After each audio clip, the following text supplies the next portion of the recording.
প্রিয় BA six সেমিস্টারের ছাত্রছাত্রীরা, আজকে আমি যে বিষয় নিয়ে আলোচনা করব সেটি হচ্ছে তোমাদের যে পলিটিক্যাল সায়েন্সের পেপার রয়েছে ফেমিনিজম, ডিএসসি B1 এই পেপারটি।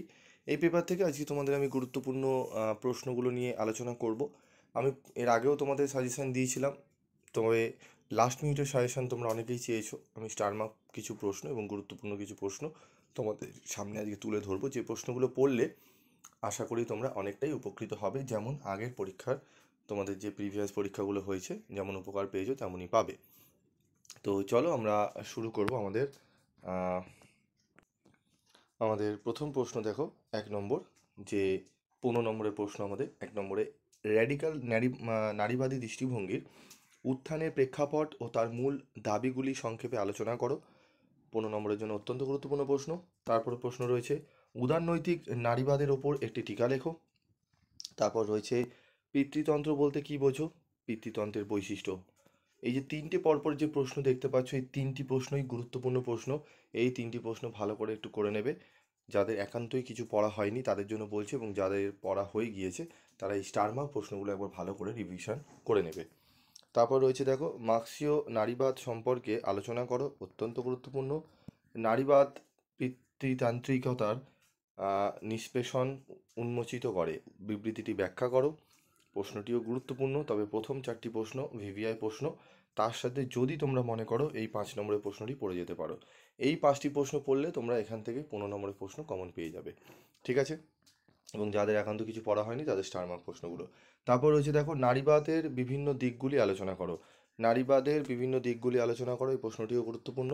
এরপর আমরা চলে আসবো আমাদের 10 নম্বরের প্রশ্নে। চলো 10 নম্বরের প্রশ্নগুলো আমরা একটু দেখে নিই। দেখো মডেল 1 থেকে 10 নম্বরের প্রশ্ন। প্রথম প্রশ্ন, জৈবিক লিঙ্গ ও সাংস্কৃতিক লিঙ্গ নির্মাণের সম্পর্কটি সংক্ষেপে আলোচনা করো। উদারনৈতিক এবং মার্ক্সবাদী নারীবাদের মধ্যে পার্থক্য লেখো, অত্যন্ত গুরুত্বপূর্ণ। র্যাডিক্যাল নারীবাদী দৃষ্টিভঙ্গির আলোচনা করো। এই তিনটি প্রশ্ন অত্যন্ত গুরুত্বপূর্ণ। এই তিনটি প্রশ্ন একটু ভালো করে তোমাদের কিন্তু করে নিতে হবে। তারপরে রয়েছে নারীবাদের বিবর্তন আলোচনা করো, অথবা 3টি তরঙ্গ উল্লেখ করো। টিকা লেখো, জেন্ডার, পিতৃতন্ত্র, মার্ক্সীয় নারীবাদ, নয়া নারীবাদ, ঠিক আছে? এই প্রশ্নগুলো রয়েছে। জেন্ডার ও সেক্সের মধ্যে পার্থক্য লেখো। এই প্রশ্নটি ভিভিআই প্রশ্ন, যে জেন্ডার এবং সেক্সের মধ্যে পার্থক্য, ঠিক আছে? এই প্রশ্নটি আসার সম্ভাবনা বেশি রয়েছে, তবে ওপরের যে 3টে স্টার দিয়েছি তার সাথে এই প্রশ্নটিও পড়ে নেবে। 4টি প্রশ্ন পড়ে নিলেই আশা করি তোমরা এখান থেকেও 10 নম্বরের প্রশ্ন কমন পেয়ে যাবে, তবে স্টার মার্ক প্রশ্নগুলো বেশি ভালো করে করতে হবে। তারপর দেখো রয়েছে আমাদের পরবর্তী মডিউল 2 থেকে 15 নম্বরের প্রশ্ন, চিরায়ত ইতিহাস চর্চার বিরুদ্ধে নারীবাদের সমালোচনাগুলি আলোচনা করো, অত্যন্ত গুরুত্বপূর্ণ। স্বাধীনোত্তর ভারতে যৌন পেশার আইনি অবস্থান সম্পর্কে একটি টিকা লেখো। ভারতীয় পরিবার ব্যবস্থায় নারীর প্রতি বৈষম্যের প্রধান ক্ষেত্রগুলি চিহ্নিত করো। এই প্রথম 3টি প্রশ্ন ভিভিআই স্টার করা প্রশ্ন। আমি স্টার দিইনি, তবে মুখে বলে দিচ্ছি, তোমরা ভালো করে মার্ক করে নেবে। এই 3টি প্রশ্ন কিন্তু অত্যন্ত গুরুত্বপূর্ণ। এর সাথে আরেকটি প্রশ্ন রয়েছে, 1970 পরবর্তী পর্বে ভারতের নারী আন্দোলনের গতি প্রকৃতি বিশ্লেষণ করো। এই 4টি প্রশ্ন যদি তোমরা করে নিতে পারো, এখান থেকেই তোমরা একটি 15 নম্বরের প্রশ্ন কমন পেয়ে যাবে। এই 4টি প্রশ্ন একটু ভালো করে নিও, এবং অবশ্যই তোমাদের কাছে যদি 2023-এর প্রশ্নপত্র থাকে একবার সেটাকে রিভাইজ করবে। সেখান থেকে হয়তো তোমাদের 40 থেকে 50% কিন্তু কমন আসতে পারে, ঠিক আছে? তারপর দেখো রয়েছে ভারতের নারীর সম্পত্তির অধিকার সম্পর্কে আলোচনা করো। এরপর দেখো আমরা দেখে নেবো আমাদের পরবর্তী প্রশ্ন 1-এর দাগের, ভারতের প্রেক্ষিতে নারীর সম্পত্তির অধিকার সম্পর্কে একটি টিকা লেখো। এই প্রশ্নটি পড়বে ভালো করে। ভারতে নারীর আন্দোলনের বিবর্তনটি আলোচনা করো। এই প্রশ্নটিও ভালো করে পড়বে। চিরায়ত ইতিহাস চর্চার বিরুদ্ধে নারীবাদের প্রধান সমালোচনাগুলি কী কী?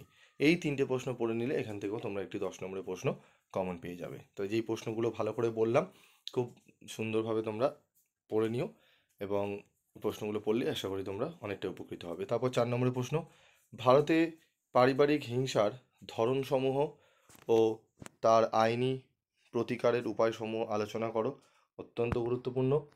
নারীর ক্ষমতায়ন কাকে বলে?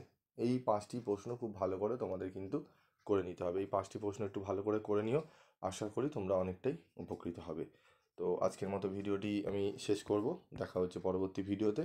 সকলে ভালো থেকো, সুস্থ থেকো।